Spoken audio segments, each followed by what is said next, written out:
Good morning, good afternoon, everyone.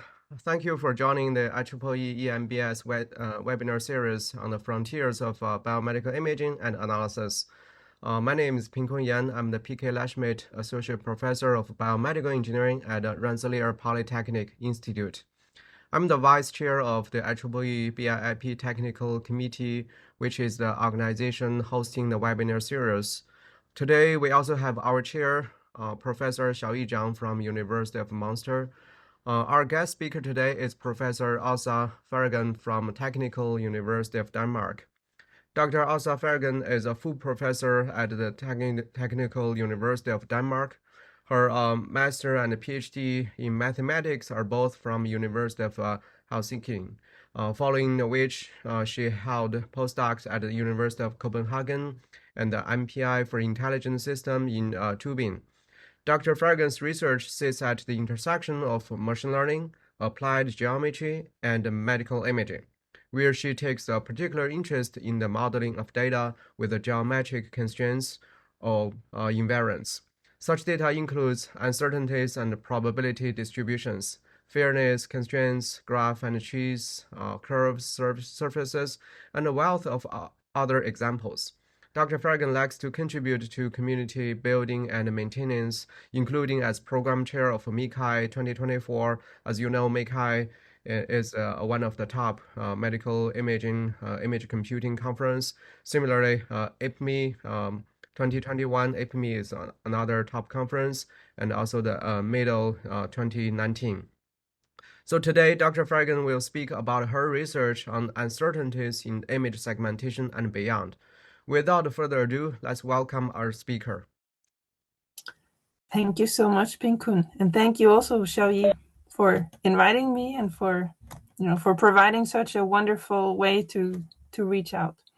I'll start by making sure I can actually share my screen. It's great to see your screen now. And hopefully now also my slides. Yes. Yeah, so thank you very much. I represent the section for visual computing at DTU Compute, and most of the research I'll be talking about also happened within the Center for Basic Machine Learning Research in Life Science, a center that we host here in Copenhagen. Also, I want to place honor where it belongs. The work I'll be presenting here largely comes from the PhD of Kilian Seps. You can see a picture of him here from last week where he presented some of his work at ICLR in Rwanda. He just got back home. Some of the work is also in collaboration with Eike Petersen, Steffen Scholbe, and Katra Arneves, all current or previous members of my group. I'll be talking about segmentation, uncertainty quantification, and I won't assume that this is your research field, so I'll start by introducing what we even mean by that. If you work with medical imaging, you're probably familiar with image segmentation, where given an image, you predict a segmentation coming out of that image, representing organs or objects in the image. When we're quantifying the uncertainty of segmentation, we don't just predict a segmentation, we try to predict an entire probability distribution over those segmentations. Now, why would we want to do that? Well, we do have uncertainty coming into our data and our models. When uncertainty comes from your data, it might be in the form of annotator bias, annotator error, or image ambiguity. So what you see on top here is an example of the latter. This is one of the often seen data sets in image segmentation uncertainty, where the task is to segment lesions in slices of chest CT images. And here's an example of something where 2 out of 4 annotators believe this is a lesion, but 2 other ones believe it's not a lesion, but that is just completely normal tissue. So here you see that our labels come with an associated variability that comes from the ambiguity in the image. You cannot, or the experts cannot tell, at least cannot agree on, based on the image, whether or not there is a lesion. But uncertainty doesn't just come from data, it also comes from the estimation of the model itself. This can be due to your choice of a training sample. If you don't train on much data, then your model will be less robust and more uncertain than if you have a large training set. This can come from randomness in the training process, how you initiate it, how you set it up. It can also come from biases due to your choice of the predictive model. For instance, if your model doesn't fit your data very well.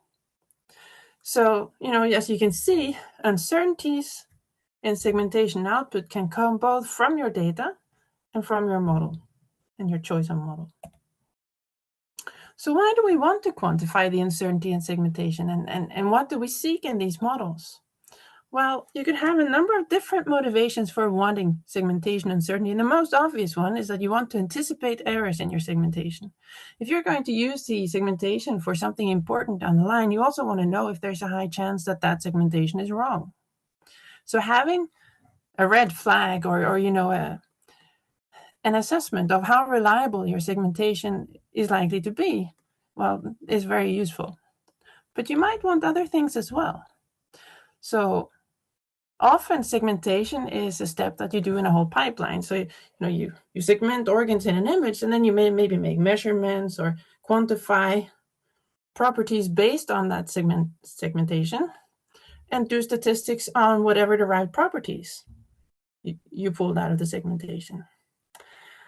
And if this is what you want to do, well, it might come with different requirements for the way that you present your error or present your uncertainty than if you're just trying to anticipate error. Another reason why you might want to quantify segmentation uncertainty is that you want to have more knowledge than what a single segmentation can provide you with. So an example would be, these examples that I showed you before. Here's another example from the same CT lesion that I showed you before. And in this case, all of the annotators agree that this thing here is a lesion, but they don't agree on where it is. And in both the cases, both where the experts disagree on whether there even is something, and in the case where they disagree on where the boundary is, being presented with, all of the different types of options that an expert might provide you with could be informative, could be useful knowledge for a user who's trying to decide, is there a lesion? Where's the lesion? Where's its boundary? What are its boundary properties? So being able to learn from all the different viable annotations might be better than just having one. And connected with this is the explainability and interpretability that comes with displaying multiple viable segmentations. Now, so what sort of a model would you want to design if you're trying to cater to these different motivations? Well, if all you want to do is capture error, then maybe what you want is something a bit like what you see here, sort of a pixel-wise confidence band around your segmentation boundary. Whereas for most of the other motivations here, the unifying type of model that would allow you to cater to these different motivations would be to have as output a distribution over segmentations. Because if you want to derive uncertainty in downstream measures, well, being able to sample different segmentations, measuring whatever property you want, and then doing statistics on those sampled segmentation properties will allow you to propagate uncertainty down your pipeline. Or if you want to see multiple segmentations in order to understand your ambiguity and display multiple viable segmentation, well, being able to draw samples from a distribution is precisely what you want. So in what we're doing today, what we'll be discussing is methods that give you precisely distribution over segmentations. Although for the most obvious use of segmentation uncertainty, it might be enough to just have a pixel-wise measure of, do I think it's foreground or do I not? So we'll be using a set of state-of-the-art models for quantifying segmentation uncertainty. Some of them you probably know already, some of them you might not. And the simplest measure of uncertainty is simply to look at the confidence of your segmentation model. So you have, let's say you have a unit or your favorite segmentation model. It's outputting segmentations, which consist of pixel-wise probabilities of being foreground or background. And typically you would just threshold those probabilities to get your segmentation out. But you could also look at the probabilities and use them as an indication of how certain you are. So that would actually cater to what we see here in the top, anticipating the error in your segmentation, assuming that it works. Another option is to make an ensemble, so you train a multitude of models and use the variation in the different outputs that the different models give you in order to assess the variability in the segmentations. You can train ensembles in two ways. Either you train them all in the same way, so that you get different samples from the same type of strategy of building a model.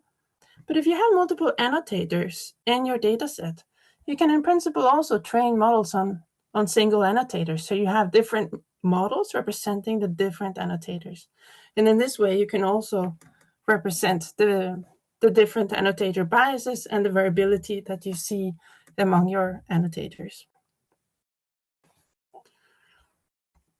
Another popular model is to use dropout. And in practice, it's very simple. Just like you can use dropout while you're training your model, you can also apply dropout at test time. This gives you sort of a poor man's ensemble in the sense that every time you make a forward pass, well, you're zeroing out some of your nodes, meaning that you get a slightly different model. So again, you can look at the distributions of outputs over a number of passes through your model, using dropout to set different parts of your network to zero every time. Then we'll also be seeing results from what's called a probabilistic U-net, which enters a stochastic element into your segmentation project, into your segmentation algorithm, by incorporating a conditional variational autoencoder. And that conditional variational autoencoder is what encodes the stochasticity of your segmentations. And finally, we'll be considering what's called stochastic segmentation networks. These are mean variance networks, which predict a mean segmentation, or a mean of a distribution over segmentations, and a variance, where the variance, or a covariance, where the covariance matrix is a low rank approximation of a covariance given by two matrices in this way here. So by separately predicting a mean and a covariance, you can then obtain a normal distribution over segmentations, or over the logits that you then push through a softmax and threshold in order to get segmentations. But from that distribution, you can then again draw different segmentations.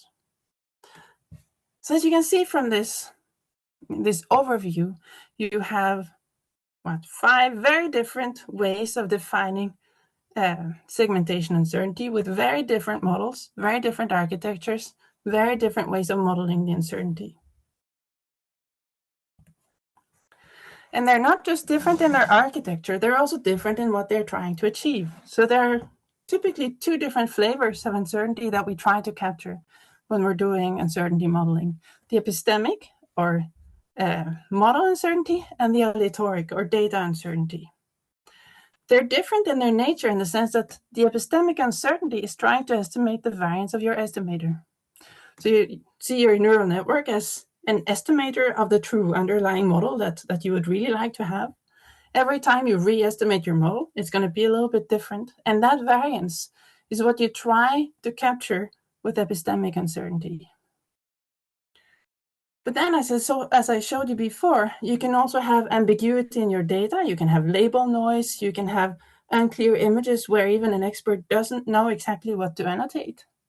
And this also leads to uncertainty in your models. And this flavor of uncertainty is what we call aleatoric uncertainty, or data uncertainty. And if we look back at the models that we had here, well, if you train all the elements of your ensemble the same way, then you're quantifying the robustness of your model, or your model uncertainty. So ensembles fall into this part, as to MC dropout, which is essentially a type of poor man's ensemble trained only once.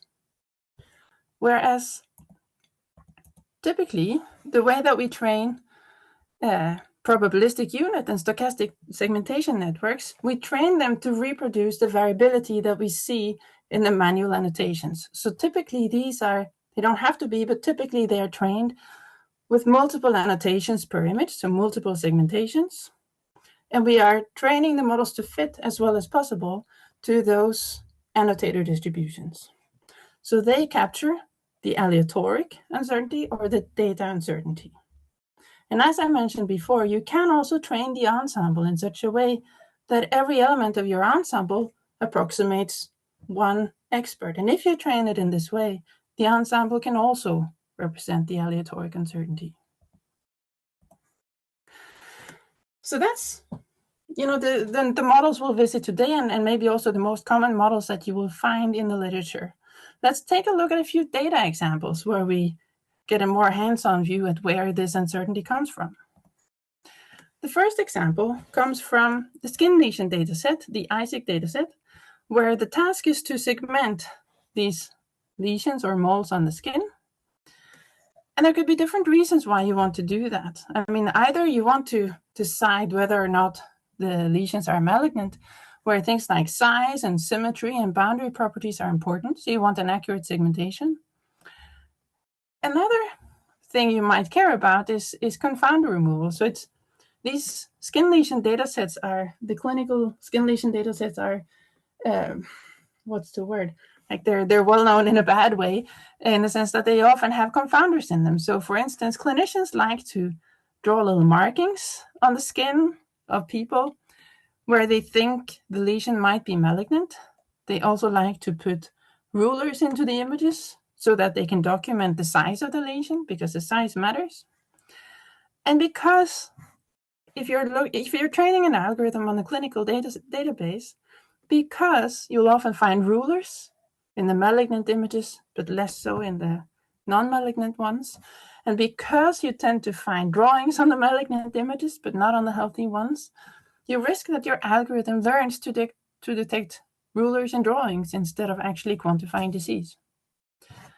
And a very simple way of avoiding this is simply to segment out the lesion and look only at the lesion or a small region around it.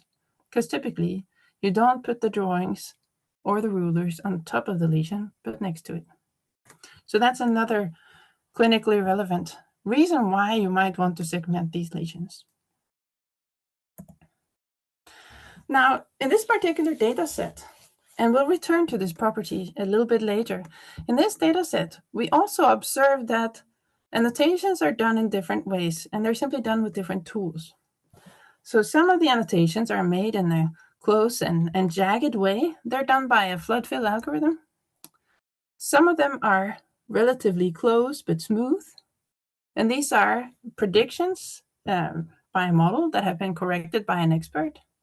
And some of them are oversized and polygonal, and these are done manually by experts. And as I can already hint to, the fact that you have these different annotation styles in your data set leads to yet another source of uncertainty in your segmentations. And we'll return to that a bit later. Here's another data example, and these are the lung lesions that I've already mentioned a couple of times. Here, the clinical task, again, is to try to quantify disease. So you're interested in detecting the cancerous lesions, and once you've detected one, you're interested in their size and their boundary properties. So there's a detection problem. Is there even something there? And then there's a problem of correctly segmenting the lesion. And the segmentation is difficult because it's, as you can see, the images are relatively blurry, but also it's cancer. It's infiltrating tissue. So deciding exactly where the tumor boundary is, well, that's not necessarily trivial, even with a good image. So in these images, you will typically see ambiguity in the segmentation task. And here's a third example. This comes from my own research, where we're collaborating with a group of gynecologists working with fetal ultrasound. And in this case, we were looking at segmenting the placenta. And the reason was we wanted to try to look at the texture within the placenta in order to correlate that with disease and so on, and the placental function. But what was really, the interesting thing about this study was actually the annotations that were made. So the placenta was annotated in part by 6 different experts. An expert here means fetal medicine experts. They were also annotated by clinicians in training, so these are our residents. And they were also annotated by midwives. And the midwives are the ones that make the most of these scans. And what you can already see here in image is that while the experts, they largely agreed on where this placenta was. And the main task for us here is to at least locate where is it, and ideally also delineate it relatively accurately, because we'd like to be able to find the textures within the placenta. And as you can see, the experts do so consistently. The residents still fairly consistently, but less so. The midwives, on the other hand, 2 out of 10 midwives agree with the experts on where the placenta is. 6 of them don't see any placenta at all, and 2 of them delineate something else. And it's not just a cherry-picked image. We see this tendency across our data set. So again, here, the placenta, you find it here. Experts are fairly consistent. Residents, slightly less so. Midwives, many of them don't even annotate anything. And I think this is another interesting look into how you can have not just the ambiguity of the image, but also the experience level of the person annotating matter for the type of style of annotations that you get. I find that really interesting. So that's, now we've seen some algorithms and we've seen some data. Let's also have a look at a few examples of analysis and look at how this plays out in practice.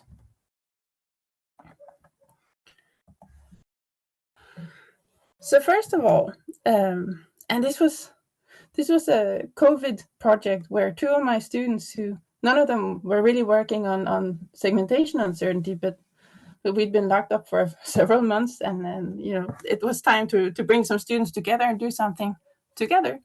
So 2 of my students essentially wrote this paper as just a side project, also just to even see somebody else while we were in isolation. So what they did was they looked at what some of the, at the time, state-of-the-art models for quantifying segmentation uncertainty, what they were actually doing. So they looked at the UNet confidences that we described before, the probability of a pixel being foreground or background. Then they looked at ensembles, they looked at dropout, and they looked at the probabilistic UNet. And remember, the ensemble and the MC dropout are quantifying epistemic uncertainty, whereas the probabilistic UNet is quantifying aleatoric or data uncertainty. Now, what you see here first is experiments on a few examples from the skin lesion dataset, and over here you see some of the lung lesion dataset predictions. What you might see in blue is the mean of the ground truth annotations. I guess you can at least see it up here. And what you see here is the entropy representing model uncertainty, and the mean predictions in orange. And the most important thing you see in these different results is that they're surprisingly similar. There are some examples where they differ a bit, but it's mostly differing in their intensity of uncertainty. The outlines and the locations are largely the same.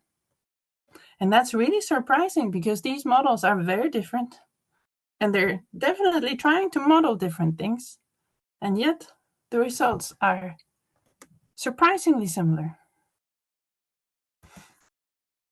Then we looked at, so after looking at what these uncertainties look like when you look at them, we went out and looked at how this segmentation uncertainty correlates with segmentation error. So essentially trying to assess whether segmentation uncertainty is a good tool for flagging potential segmentation errors.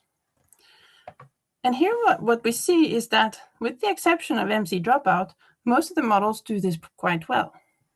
So when you have true positives, or true negatives, the uncertainty is low. And when you have false positives and false negatives, your uncertainty is high. So these are pixel-wise measures. And of course, you can see that there are also pixels that are false negatives where you're still feeling pretty certain about it. But on average, it's actually not bad. And we see the same also on the lung cancer dataset, with the exception of the true positives here. Now, the other thing that we see is that the models are very similar, again, with the exception of the MC dropout. And this goes hand in hand with what we saw in the previous image. That, while these models are very different, they don't seem to be producing very different results. Next, so in the lung lesion dataset, we had 4 annotations for every image. So we could also look at whether the segmentation uncertainty correlated with the agreement or disagreement between annotators. And here we see that when the annotators agree, the model is very certain. When the annotators completely disagree or somewhat disagree, the model is more uncertain. So this is nice that the segmentation uncertainty is actually correlated with the annotator disagreement. The only thing that maybe is not ideal with this is that it's not just true for, so the aleatoric model, the data uncertainty model, that's the probabilistic unit. It's not just true for this one, it's also true for all the other ones. And maybe one of the noteworthy things also is that for all of these results, it's not just the uncertainty quantification methods that are similar. We saw also that looking at the output of your softmax, so your pixel-wise prediction probability, also behaves very much the same way as all these far more complex models. So we found that very interesting.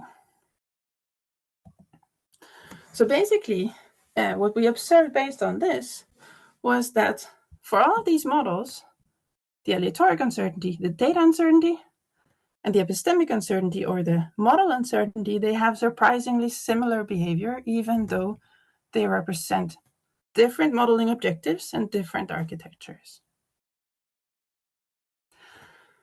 Then we moved on and tried to look at whether these segmentation uncertainties were useful for doing active learning. So trying to select new images to annotate in an active learning framework. And what you can see here is either random sampling, which is completely random sampling, or uncertainty sampling, where you use the entropy of segmentation uncertainty to inform your sampling.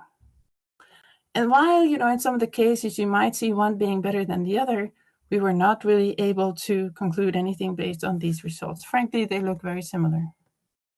So we tried to look into a little bit why we don't see more of a difference.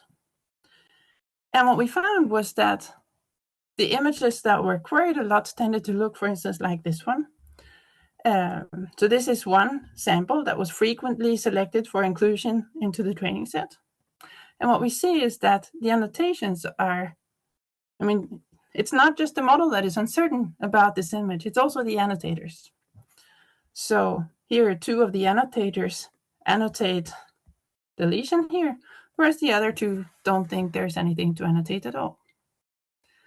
So this confirms that, well, the model uncertainty fits the annotator uncertainty, but it also provides very little additional information that the model can use to learn from. And we believe this is why we didn't see an advantage of using segmentation uncertainty to do active learning in the way that we did it here.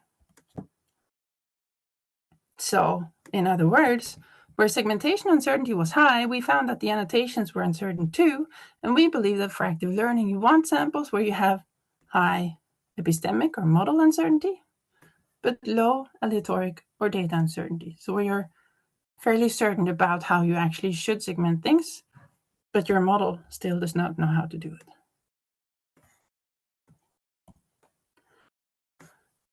Let's move into a slightly different example. So this goes back to what I mentioned in the introduction, where I showed you how with some data sets, you have annotations of different style.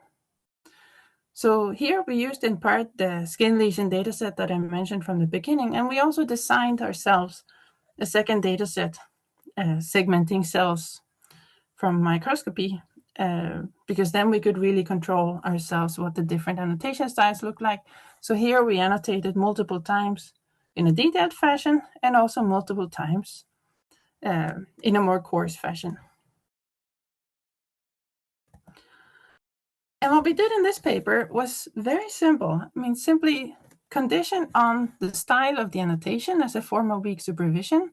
And we did this within 2 of the state-of-the-art models for aleatoric segmentation uncertainty. So one of the models was the probabilistic unit, where again we had the conditional VAE as being part of the model, introducing stochasticity into the model. And here we condition on annotation style as we feed images into the VAE. And in addition to that, we also used the stochastic segmentation networks, which was this variance or the mean variance network where you generate a normal distribution over segmentation where you get the mean and the variance predicted by the network. And here we provide the conditioning at the last layer before predicting the mean and variance components. And the method is very simple, but it worked surprisingly well. So in part, let's jump back and look at these images.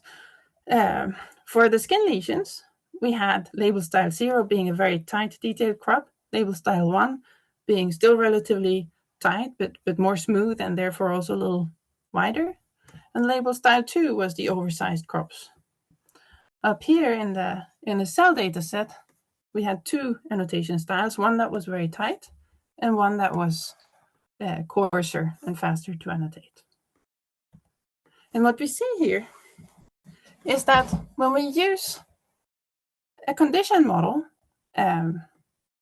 to do the segmentations, we can look at how much we overestimate the lesion area. So when some of your annotations are too big, your model learns to produce oversized segmentations as well. And we really see this. So if we train on, for instance, the probabilistic unit on all of the different segmentations in the usual fashion, you see that you end up overestimating the areas of your lesions, and the same with the stochastic segmentation networks.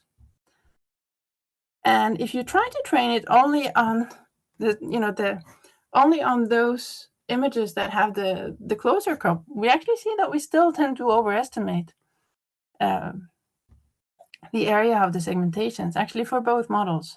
Whereas when we condition on the smaller label style, well, for the probabilistic unit, we seem to remove the bias completely.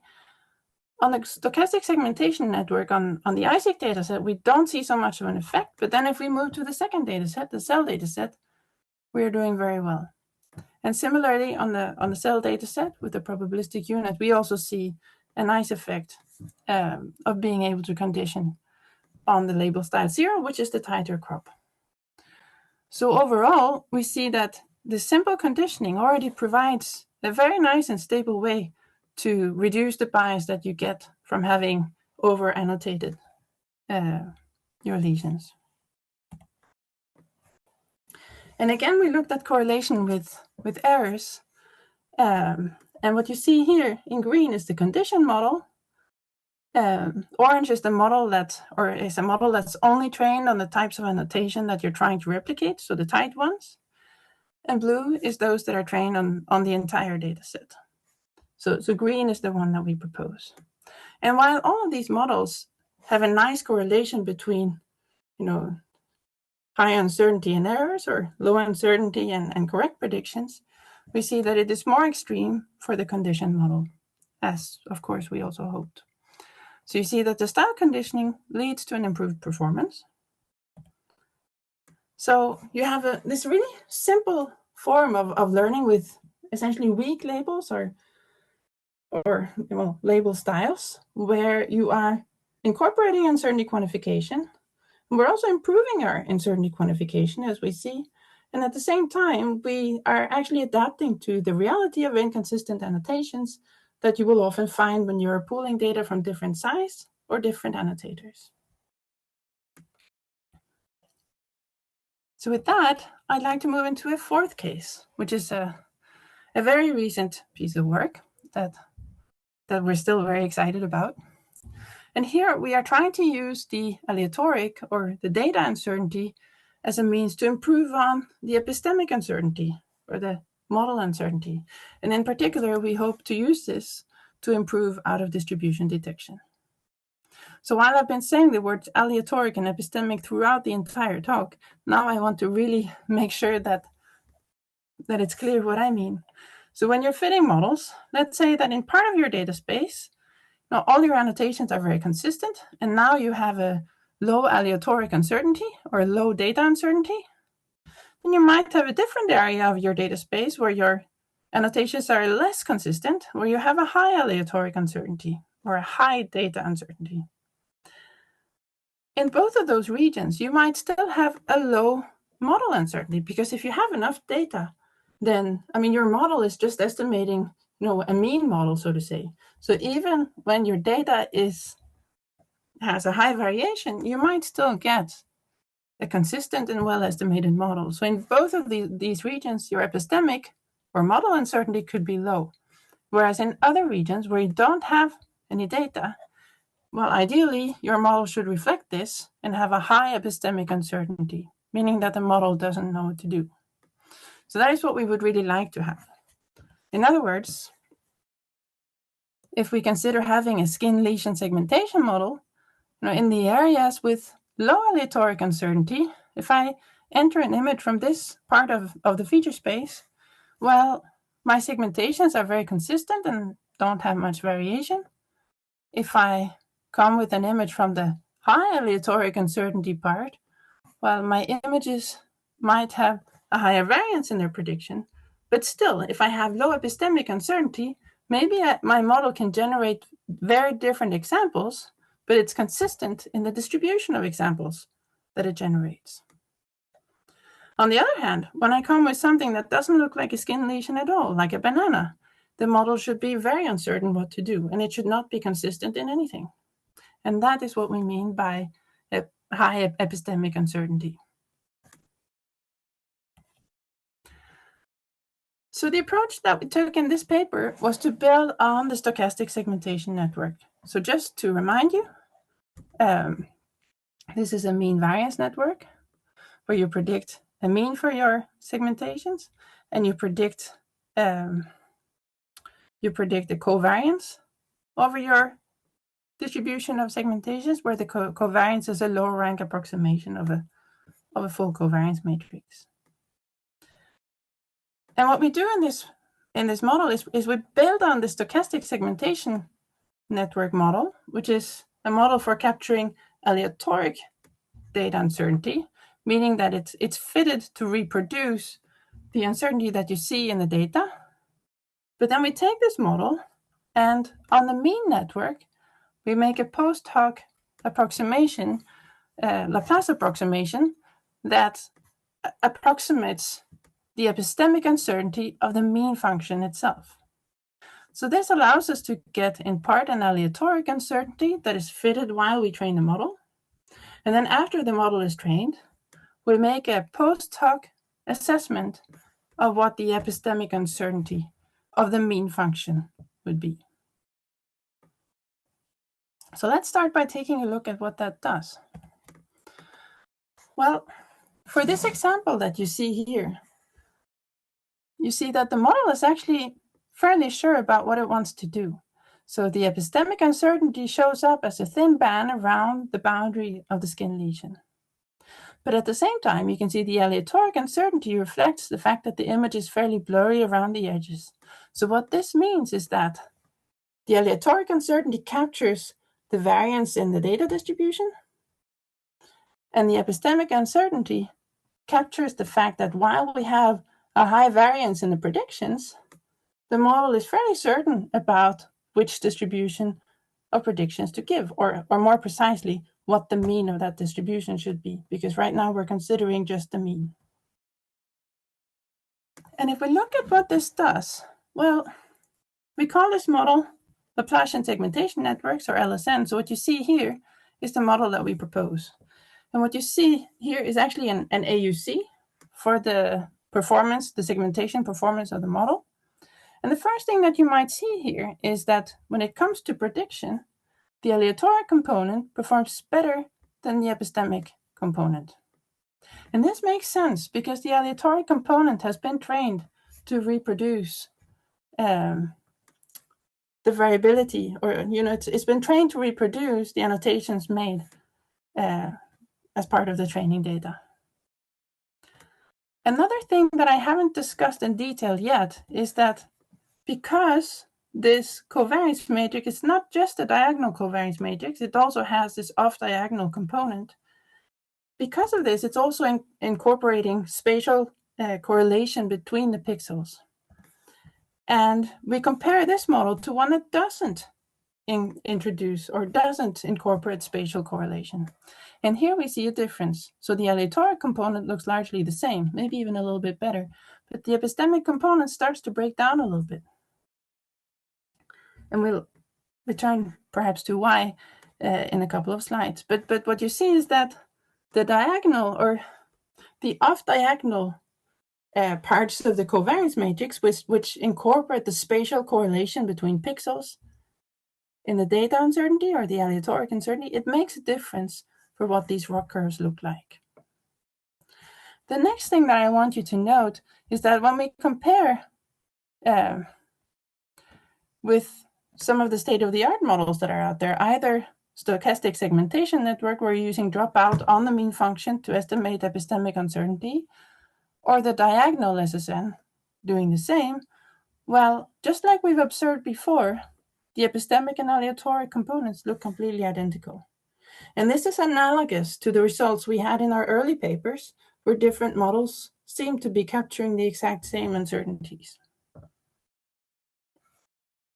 So what we conclude from this is, in part, that there's something to be gained from doing this combination of a Laplace approximation and an aleatoric component, but also that the spatial correlation that is part of the aleatoric uncertainty estimation is actually important. Then our goal was to try to use the epistemic part for out-of-distribution detection. And the first thing that we try is to detect out-of-distribution examples within the image. So we did this in two different ways. In part, we tried to insert boxes with white noise, and in part, we tried to insert boxes that were simply just black. Here I'm just showing you a single visual example, but you can find the paper on arXiv where we also have quantitative results. But what we see here is interesting in the sense that the ensemble does pick up on the black box, but not so much on the white noise. In fact, it almost looks like it's ignoring the white noise. If you look at what a unit with dropout does, well, it seems to be picking up on what's outside the black box. And it doesn't seem to react all that much to the white noise. When you add dropout into stochastic segmentation networks, it is doing something. But the signal is fairly weak, and at least down here, it's mostly outlining the box rather than filling it out. If you use the Laplace approximation only with a UNet that doesn't involve doing any estimation of the aleatoric or data uncertainty, well, again, it is doing something, but it's looking a bit weird and fluffy. And if you look at what happens if you don't use the spatial correlation, but only use a diagonal covariance matrix, again, I mean, you do see some response. But if you do the full model, where you are using a full Laplace approximation on a stochastic segmentation network, where you are incorporating spatial correlation in your covariance, well, suddenly you see both of these outliers popping out nicely. And yes, this is a nice example, but we do have quantitative examples illustrating that the effect is real and goes beyond just this example. So far on the within image corruption, it's looking nice. And then we try to look at what happens when you have distribution shift. So can we detect this? And so we train the model on the Isaac dataset, the skin lesion dataset, and test it on other skin datasets. And indeed, we do detect that there is a drift in the data, but in fact, actually, most of the models are detecting at least some shift in the data. So here, the different, more fine-grained properties of the model maybe don't make that much difference yet, but we're still trying to understand exactly what is going on also here. So we do have some hypotheses of why, in particular, the spatial correlation matters. And one of the things that we observe is that when we don't have spatial correlation in the covariance network of the stochastic segmentation network, then segmenting small objects becomes more difficult, and you have to re-weight the classes, so give a higher positive weight to the foreground class in order to be able to segment it. So that's what you're seeing over here. The numbers here are average IOUs for segmenting the skin lesion dataset for different models. And what you see is that the two models that have spatial correlation in the covariance matrix, they don't require rescaling the foreground class in order to be able to converge, whereas all the other methods rely on upweighting the foreground class, which is smaller by an eighth, or the foreground is 1/8 of the entire data set. So we see here that all of the methods that don't incorporate a spatial correlation, that they actually need this reweighting in order to converge. And this reweighting, it affects your Laplace approximation. The Laplace approximation essentially builds on applying a Taylor approximation to your loss function after you've trained your network. And if you're upscaling, or if you're reweighting some of your classes, that tends to have the effect that your loss function gets more peaky, that its curvature becomes higher. But that means that your Taylor approximation gets more pointy, so your uncertainty estimated via the Laplace approximation gets smaller.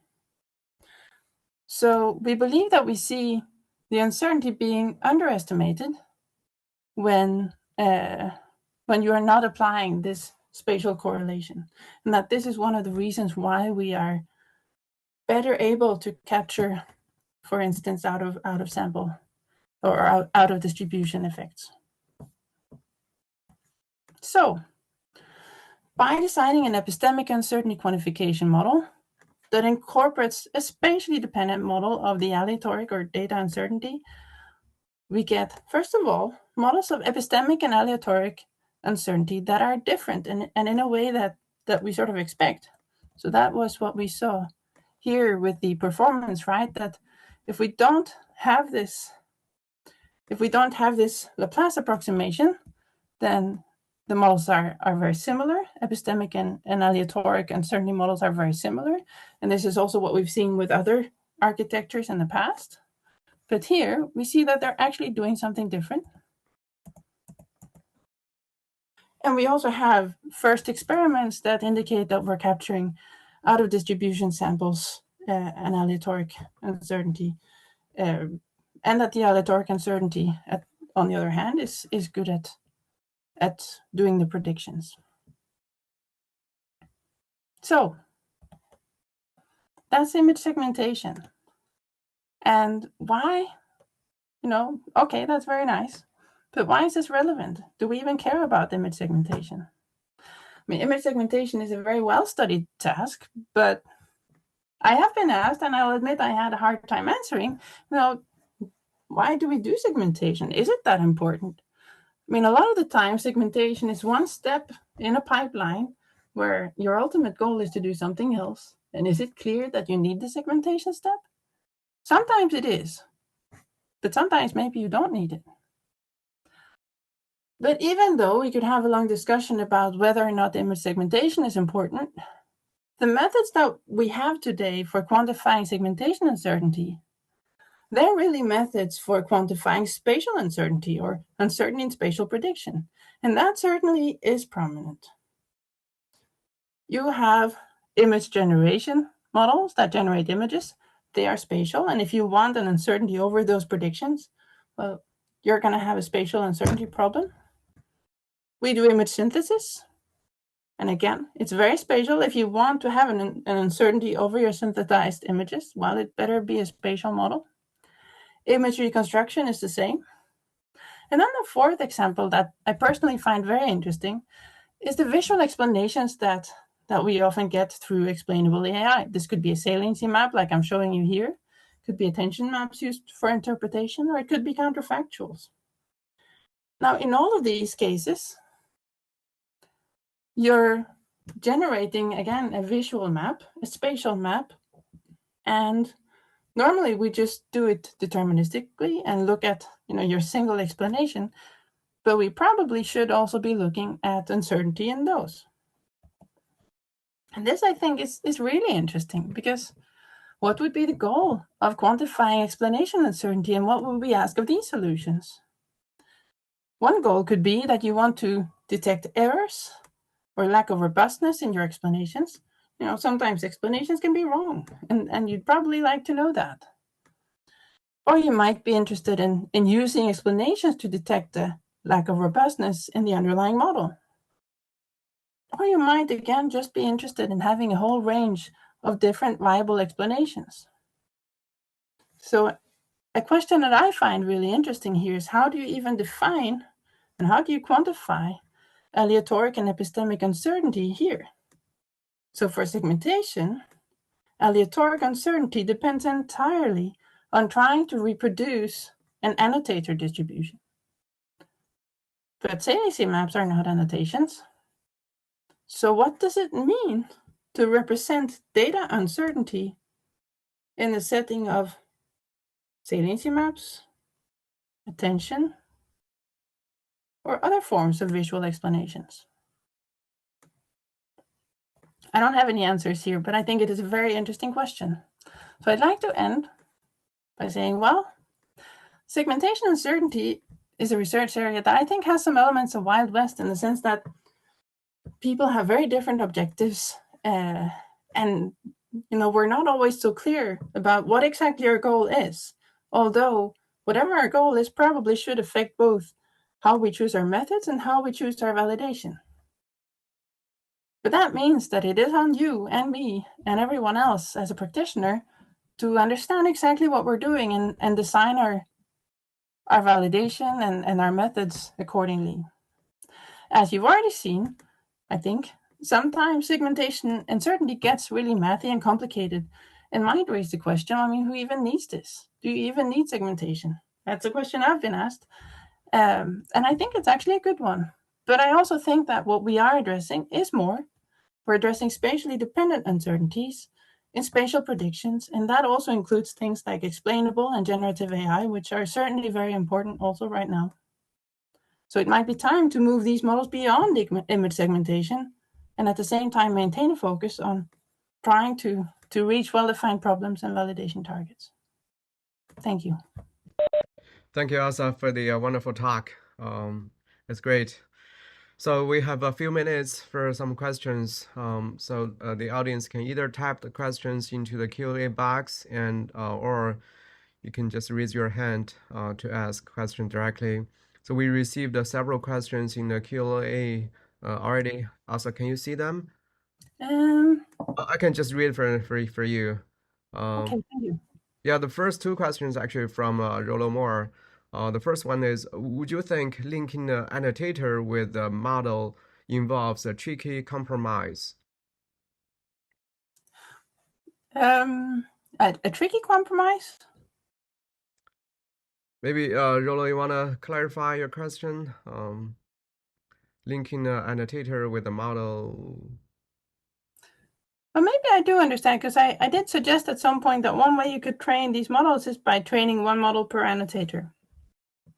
And that means that your models are learning annotator biased, assuming that it actually works. And depending on how many annotators you have, that might give you a good or a bad estimate. So I can certainly see issues with it. But I don't know if that is what the question was about. Okay, so maybe we can just move to his second question. Would case 4 have a direct link to explainability? Well, I guess that's probably, I don't know if that's directly what I'm suggesting at the end, but I certainly think that all of this has a direct link to explainability. I think, very much so. Yeah, great. I like the part that not only studying the uncertainty, but also used uncertainty to help other aspects of the segmentation and applications. I see actually, Xiaoyi, you have your hands up. Go ahead. Okay, thanks for the great talk. And could you go back to slide, I remember 18? I think that's this one. Oh, no, 18. No. Sorry. Remember, yes. Here you show 3 cases: agree, the annotators agree, somewhat agree, and disagree. Intuitively, one would probably expect some more smooth transition from agree, somewhat agree to disagree. But it seems that somewhat agree, disagree are very similar. Is there some explanation for this behavior? I mean, at this point, we were really just validating the existing approaches, and the funny thing is they all present pretty much the same behavior, right? Yeah,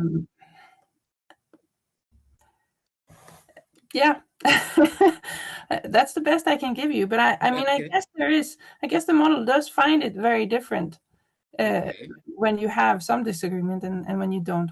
I suppose one possible explanation could be that this part in particular could be dominated by simply the the segmentation boundary, where even if the experts do agree, even just drawing, you tend to get off a bit. It could be that this part here is dominated by that, but I don't actually know. Oh, okay. Thanks. So also in your previous slide, there's one exception on the right here for the lung cancer. The TP actually got a very high uncertainty. You said there's that's the exception, right? But do you actually have any explanation why this one is an exception? Well, I believe it's because so this is a lung cancer data set where the foreground is fairly small. So I don't know this for sure, but I'm guessing it's because the model has problems recognizing the foreground and therefore has a low confidence even on those parts where maybe it does actually find foreground, but maybe it doesn't go a whole lot above 0.5. I see. Okay, I get your point. All right. So the region of interest is a very, very small percentage in the entire image volume. It tends to be, yes. Okay, great. So we have another 2 questions in the chat window. The first one from Lucia Cubero. So thank you for the talk. How do you propose to quantify the uncertainty of segmentation at a structure-wise level? So I'm not sure what structure-wise mean.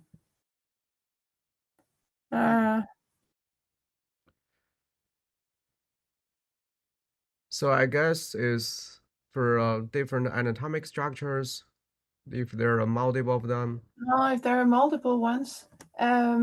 I mean, so you can define a version of entropy that has more classes than 2. We just used binary segmentation because it was easy, because we were looking at principles. But I mean, entropy and so on also has analogous definitions for multiple classes. So I think I would go with those. Okay, yeah. It's just a follow up with a clarification is instead of a pixel level to give uncertainty number for the whole organ. In this way. Now I see. That's actually really hard. So if someone knows how to do it, I would love to hear it. Because the problem is, I mean, so what we've done, which is definitely not perfect, is to just take the average entropy over the entire image. But that's really bad, because then you're you're biased by the size of the thing you're segmenting. If you're segmenting bigger things, you'll have more uncertain pixels than if you're segmenting small things. You could, of course, if you have an underlying ground truth segmentation or even just an idea of the size, you could use that. But again, depending on whether you're uncertain, tend to be uncertain just about the boundary or the entire thing. Okay. Yeah, so that's actually hard. All right, thank you. Yeah, due to time constraint, you're gonna have two last questions, final questions. One from Zui Nie. It seems that Professor Feragen, you're focusing on edge uncertainty of a single object in images causing by the image data itself or the models. What about when there are multiple objects rather than a single one? I guess you kind of addressed that already. Yeah, I mean, so for simplicity, we didn't do that. But I think if you look at the probabilistic UNet paper, for instance, I think they actually tackled that. And most of the validations that we do are based either on IOU or generalized energy distances and so on, and they all generalize to the other setting. And if you're using entropy, again, that also generalizes. So I think pretty much all the tools we use, you can fairly standard ways generalize to the multi-class setting. Okay, great. So, Charles, I see actually you typed some questions because your question is relatively long. I just promoted you to be a panelist. Go ahead, ask your question. Thanks. Hi, Aasa. Great talk. I'm actually curious. So in general, how do you, is it possible to decompose this aleatoric uncertainty in terms of shape, in terms of texture, in terms of some kind of prior knowledge with regard to anatomy? I mean, it sounds like a very difficult question. Just generally, this is a very interesting point, right? Is it possible to disentangle these things? Yeah. Everything's possible. We just don't know how to. Yeah. I wouldn't know how to do it. I guess I'm old, right? So if I were to attack a problem like that, I'd probably try to write up a model for that, that generates your image from those different parts and do it that way. But you can probably also do something data-driven. But I wouldn't really know how to attack it. And I don't think it's easy. Yeah, probably need additional specific designed annotation type of things. Probably. Yeah, I think I would try to make a generative model that was, that took these different parameters of interest as input and try to take it from there. Okay. And to earlier, you mentioned structural uncertainty. Actually, we just had a paper in this year, Clear. We look at it's more focusing on fine scale structures like vesiculatures. So you look at different branches and talking about what's uncertainty on top of that. That is very nice. Yeah, I put a link in the. Yes. Oh, I don't know if I can see it. Yeah. Right. Thanks. Thank you. Thank you. Great, thank you. So, one last question from Christopher Wiedemann. Hey, Chris, go ahead. Hi there. Can you hear me? Yes. Yeah. Okay, great. Great talk, by the way.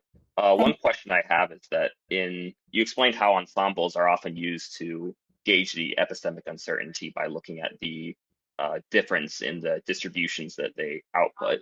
However, I've seen a lot of research and in my own experience that if you train a lot of deep models on the same data, even if they converge to different parameters, they actually still extract the same features. So could this lead to them maybe kind of extracting the same distributions, even in areas where there should be high epistemic uncertainty? Yes. And if so, then how do we counter that? Well, to some extent, that's what we try to counter with the Laplacian approximations, because that is a very well-known problem with ensembles and many other models. When you extrapolate beyond data, they can very well just give you the same nonsensical answer very consistently. So we're trying to move in that direction with the Laplace approximation, and at the moment we just have a post-hoc approximation to the mean of the stochastic segmentation network. And ideally we'd have an intrinsic model where they were both optimized at the same time and so on. We're not there yet, but we hope that something along those lines would help with that. And I also have to add that my collaborators are the real stars of that arena. I am the worst patient that the world has seen.